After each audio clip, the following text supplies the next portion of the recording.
ये विष्णु भगवान का मूर्ति अच्छी एमती दुर्गा माँ तापर राधाकृष्ण एमती समस्त मूर्ति एमती साइड रे रखाई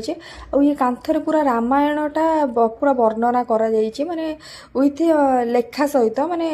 हिंदी भी अच्छे और तेलुगु दुईटा लैंग्वेज अच्छे आ मंदिरटा बहुत सुंदर थिला। मंदिर ऊपर जो बुद्ध स्टाच्यू अच्छा पूरा जो हुसैन सागर मझीरे सेटा भी पूरा देखा होता। तो यहीटा हूँ मंदिर स्टोरटा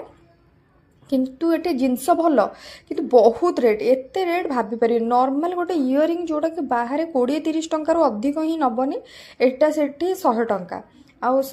प्राय लोक तो किणु ना जे छोट मोट किणुचंदी कि सब जिनस अवेलेबल अच्छी सेमती किसी ना आउ पूरा बढ़िया सुंदर सुंदर भगवान को मूर्ति ठू नहीं देखो मूर्तिटा बहुत सुंदर होती पूरा माने बालाजी पूरा टेम्पलटा देखा से हाँ तापर एठी भी बहुत छोट छोट भगवान थिले किंतु बहुत प्राइज एते छोट छोट माने 300-400 मत गोटे नेकलेस बहुत पसंद आसला पूरा एंटिक थिला सेटा किंतु सेटा थिला 1750 माने नॉर्मल एटा थिला 1750 मु खाली देखिली आ आनिबा तो दूर कथा तो खाली देखिए पळै आसला और बाहर टेम्पलटा संध्या बेले बहुत सुंदर देखा होतिला पूरा देखंतु पूरा पहाड़ ऊपर ना तो सेति बहुत सुंदर